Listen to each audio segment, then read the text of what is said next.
Hello again, how's it going for you? Number 20 in my David Bowie countdown, continuing on, is the Never Let Me Down album from 1987, of course. Never Let Me Down. Released in April of 87, I think it took around 3 months to write. He went into the studio in late 86 and finished, I think, in February of 87. It was recorded in the Mountain Studios in Switzerland again, and in the power station in New York. The album itself, I'm nostalgic about this album. It's an album that's been, the critics absolutely put way down, and fans alike dismissed this album and put it probably down as their least favourite David Bowie album, but not for me. The album itself, as I said, has a kind of a nostalgic thing for me. I'm pretty much sentimental about this album, and I always have been, generally because in 87 I was beginning very much to familiarise myself with Bowie. I was getting very much into him. I was 15, 16 years of age at the time, and I'd been into him for a couple of years. And I remember this, and I remember when before its release, it was getting so much commercial. They were really, really promoting this album and promoting the fact that he was coming to Ireland for the first time on his Glass Spider tour, which was absolutely getting totally promoted. It was getting some it was getting a lot of there was a lot of interviews also around Bowie at the time, and this album was getting a lot of praise, saying that it was going to be a fantastic album. It was Bowie back to his theatrical ways. They were kind of comparing it to his Diamond Dogs era, the fact that there was going to be Bowie coming out of a spider, and it was getting a lot of kind of excitement was built around the actual album and the tour itself. The album has had three singles released from it. That's The Day In Day Out, which was the fourth single from it, Time Will Crawl, and the title track Never Let Me Down.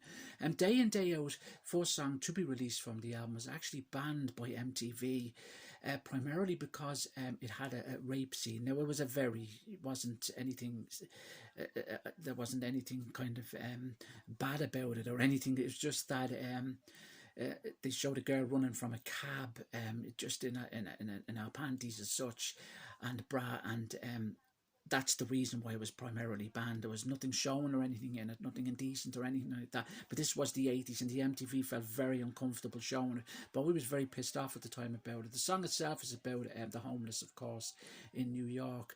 A second song, Time Will Crawl, which is Bowie's favourite, was the second single from the album, which is probably one of the more stronger songs on the album, and a song, of course, that Bowie revisited on his I Select album, which featured tracks of his own personal favourite songs. And of course, the I Select was released on vinyl at the exhibitions in various countries, in Canada and France, Australia as well.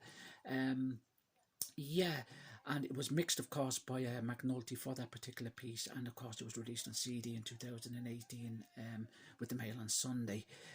Beat of Your Drum, another strong song from the album, great song. Always reminds me a little bit of You Belong in Rock and Roll from the Tin Machine 2 album.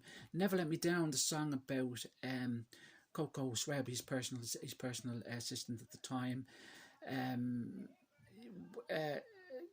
This song was actually written last minute. It was very it was written.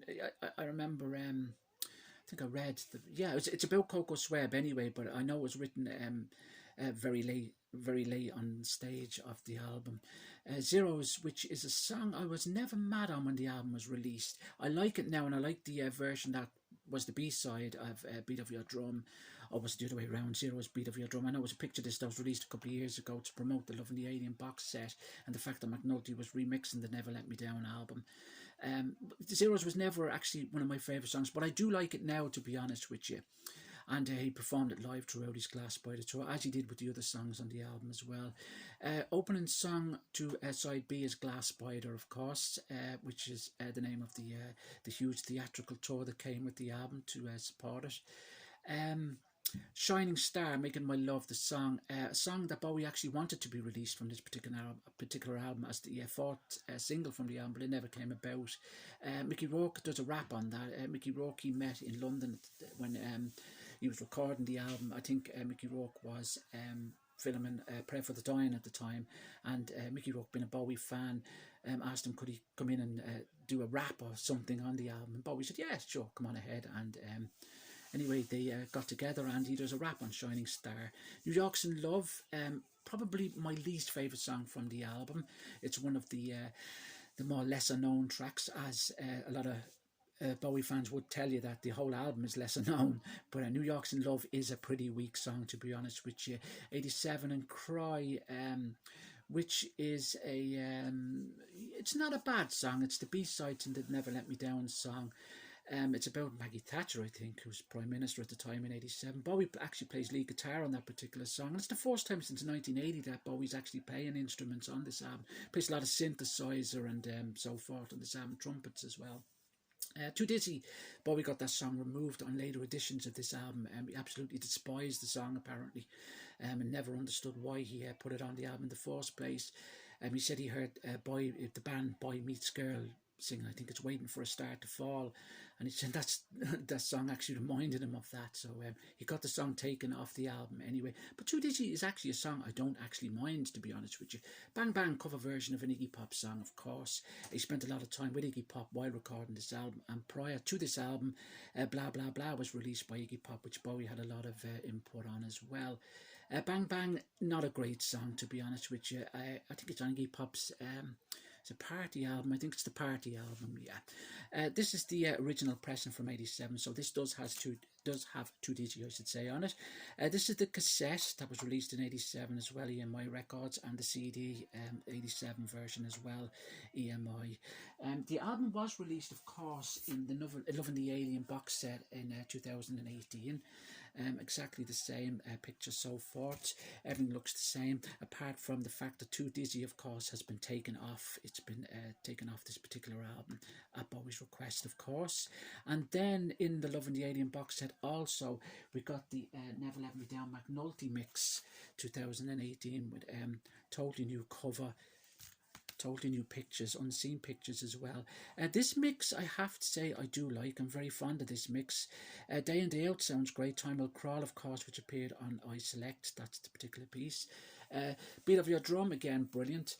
Never Let Me Down, great. Zero sounds perfect on this album, absolutely fantastic. Glass Spider sounds great. The only one I don't actually think is fantastic or great is Shining Star, Making My Love. I think they should have left that alone, because it's a real pop tune that you can't do a lot with. So it's the only one I feel a little on this particular album. New York's in Love sounds great. Perfect. I love the drumming on this. Sterling Campbell was brought in, of course, as was David Thorne, Reeves Gabrels, and Peter Frampton was taken out. Erdal Kazilki was taken out from the original piece. And Bang Bang, 87 and Cry sound good as well. It's a totally different album. A totally different feel to this album, I should say.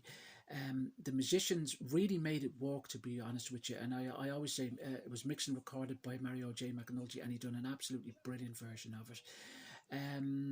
The musicians, Frampton apparently, and I think it was Erdal Kazilki as well, thought that it wasn't great when it came out. They thought that Bowie would never wanted the album to be made like this, but Bowie always wanted to redo this album, and in many times before he went on tour, on his outside tour, he always brought songs. He used to apparently have about 40 to 50 songs that he would look back on his catalogue and say, let's perform these on a particular tour. And there was always songs from Never Let Me Down that he wanted to do. And Reeves Gabrels says before he actually before they all put the Tin Machine thing together, Bowie really wanted to redo the Never Let Me Down album, wanted to redo the songs with Reeves, but Reeves talked him out of it, apparently said it was too soon. And when he did bring it up again in 95, 96, and even for the Earthling period, in 96, Reeves talked him out of it as well, because he was very, very kind of really wanted to go back to this album, revisit this album and redo it. And of course, he's done Time Will Crawl and I'm Select, and there's a little phase, a little talk there where he says that, to redo this album would be fantastic. But he always felt sentimental towards this album. It is a good album, Never Let Me Down. It's just overproduced. It's just totally, 80s feel to it. This was the 80s we're talking about it, and as we say, Bowie really did lose direction in the 80s. He was doing stuff which wasn't really primarily coming from his heart as such, which is a shame. But he just fell on the bandwagon of the 80s, which is misfortune. And as we always say, he always called it his Phil Collins phase, his Phil Collins years. But yeah, but it's great to see, like, even though Bowie kind of went into that kind of 80s thing, he did get himself out of it. He didn't tarnish himself too much. He did get himself out of it. And as I said, I'm very fond of this album because I was really into Bowie at the time, and the whole glass spider thing coming to Slane and that. And I remember all the record shops, HMV at the time, Virgin Megastores at the time, Golden Disc, Dolphin Disc, they all had the Bowie back catalogue. All the windows were full of Bowie. Everywhere you went, there was posters of Bowie, Slane 87. So it really did get promoted very well, I have to say. And that's why I think I'm nostalgic towards it, and I feel kind of a very, very deep fondness towards the Never Let Me Down album. I do listen to this album quite often. I listen to it in the car quite often. And I'll be honest with you, I do like this album. As I said, the first track to be released was the Day In Day Out song.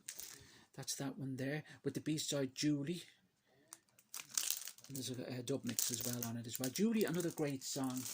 Really should have been on the Never Let Me Down album, I always feel. Time Will Crawl, which has the B-side Girls on it, which I think was written generally for Tina Turner, if I'm not mistaken.